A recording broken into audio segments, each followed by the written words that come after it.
Who is this? Who are they? Who is that? These people are the Opportunity Party, and they may be about to decide the next Prime Minister of New Zealand.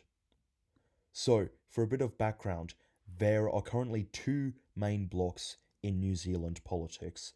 There's the right leaning governing bloc, which is led by the centre right National Party, led by Prime Minister Chris Luxon, which is also supported by the right wing ACT and New Zealand First parties. Then you have the left leaning opposition bloc, which is led by the centre left Labour Party and their leader, former Prime Minister Chris Hipkins, who is now running to return to office, as well as the left leaning Green Party and Te Pāti Maori, which is an Indigenous rights party. So, let's look at how the electoral system works. So it's a long story, but it's sort of proportional representation. You need to get 5% to get into parliament, but Te Pāti Maori always gets a strong vote in certain constituencies, so they can sort of get through that anyway. So these six parties are generally the only ones talked about. So what does the Opportunities Party do? Well, they've never won seats at a general election off of our party vote. They are a centrist grouping. They aren't aligned with governing right leaning bloc or the opposition left leaning bloc. So the question remains, what are they going to push for? What are their policies? Well, we could sit down and have a big talk about that and how these may or may not appeal to the New Zealand electorate. But the reason I want to bring them up is because their polling has been increasing gradually for a while. So every once in a while, for a long time, they would maybe get they would maybe get 4%, maybe 3%, until they started to trend up a little bit, and then here came the big thing, a Roy Morgan poll showing them at 6%. Now, if you take these results and apply them onto an election, this for the first time puts the Opportunities Party in the parliament. And they seem to hold up these decent polls, even running close to 5% in another One News poll. Then another Roy Morgan poll comes in, 6.5%. So obviously, these guys do seem to be having their moment, and it is only about 4 or 5 months out from the next New Zealand general election. So let's look at, can they sustain these numbers? And my answer is, I don't know. They've never really been tested like this with building some form of base. So I really don't know how they're going to behave, how they're going to react, and whether they will improve in popularity or not. However, I think the reason that we're all keeping an eye on them is most projections have the election coming down to the wire between the right leaning and left leaning bloc. I remember I ran prediction.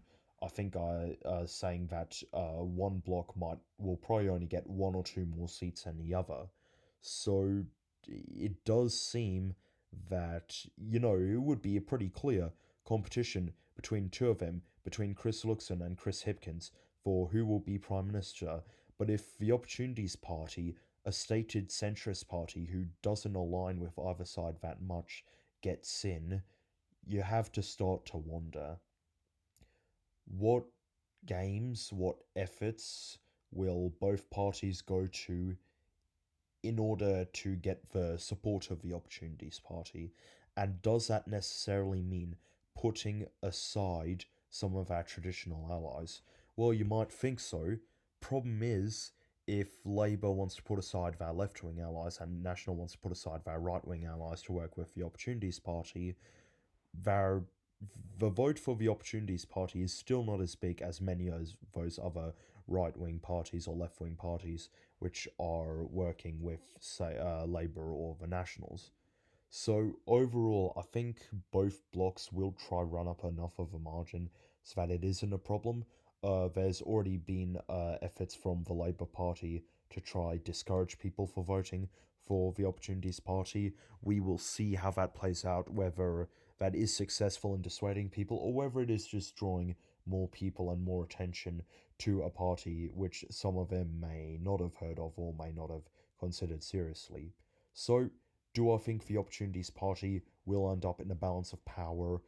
I don't know. I think, honestly, 50-50. I think if the Opportunities Party gets in there, it's quite unlikely that either the right or left bloc will have a majority. Then again, not confirmed. We'll see how things go. As to who do I think they'll align with, I think just with incumbent national led government not being very popular, and the firm stance on some issues from ACT and New Zealand First, which aren't really popular amongst a broader New Zealand public. I don't know if the Opportunities Party wants to get involved in that. I feel like they might have a bit of an easier time working with the Labour Party. They might have some disagreements on some spending stuff, which will definitely anger the Green Party and will definitely uh, lead to a lot of confrontation from within whatever governing coalition is set up. So I think the Opportunities Party, should they get into Parliament, will really shake things up. I think they will test traditional alliances. I think they'll transform traditional alliances. This is all if they actually get into Parliament. As for whether they can do that, will not be known for quite a while.